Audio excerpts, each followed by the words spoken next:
I'm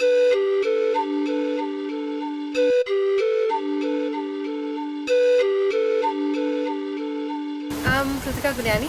I'm by profession a software consultant. I work with Workworks Technologies.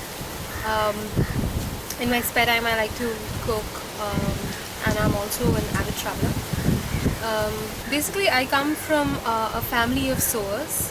Everybody in my family except me likes to sew. So I remember my mom me being really young, and my mom used to be sewing dresses for me and shirts for my brother, and making bags out of old saris and things like that. And I think we, in this consumerist economy, somehow lost the value of handmade stuff, and using something old and precious to make something new and beautiful. And that is pretty much my idea, which is to take something old, upcycle it, and make something new and beautiful out of it.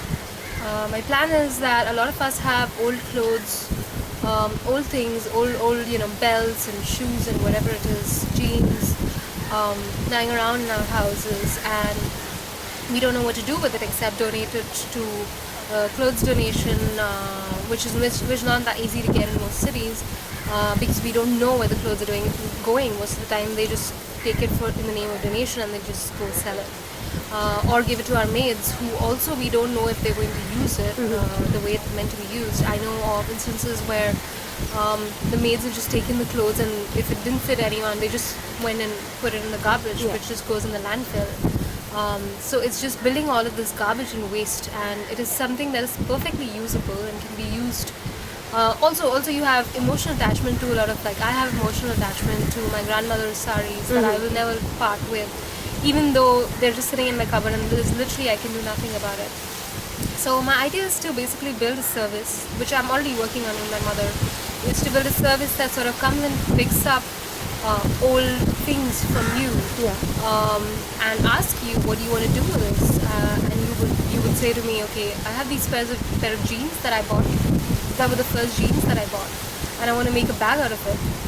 So I would take those jeans and I would, design a bag around it, and I wouldn't say it's a nominal fee, but for a fee, I would make a bag out of it. It would be considerably cheap than buying it, from brand new from a store. It would be reusing and repurposing something that you already have, something that was specially made for you. And something that you can, it would be in that quality that you can pass on and probably make something else out of it. So next 6 months to a year is basically figuring out whether or not this idea is going to work, and if people are going to trust me with their prized possessions, like their old clothes or whatever it is. Some of them have really sentimental value. So A is whether or not people will be open to that idea. I know I keep speaking a lot about it to a lot of my friends and family and relatives, and they seem to be open to it, so that's a good thing, that's a good start. The second thing is we're just going to build stuff, whatever it is that we find. Old curtains, old clothes, me, from my mom, from my friends, wherever I can get them, and just keep making stuff out of it.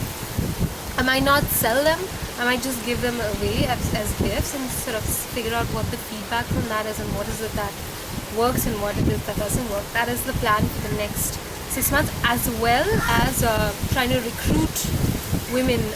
So I know in my city there is an NGO that works with women and gives them these vocational courses around sewing and bag making and things like that. So recruit these women, try and figure out what would it take for me to hire them, and sort of build a workforce that could do this on a larger scale. So that's my plan for the next 6 months. One is that I don't know anything about making clothes or making bags or making curtains. I don't know anything about it. I know my mother does, but then she only does it for like home stuff. So I don't know how good I would be at that. So I'm still learning. So there's still a learning curve. That's one challenge. The second challenge would be finding labor, finding these women.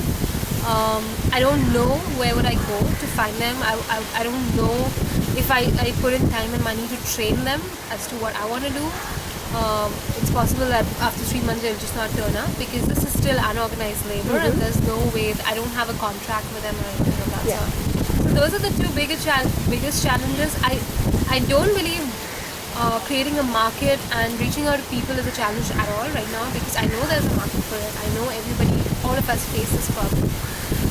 And I know that social networking and websites and things like that are really, really easy ways to get through to people.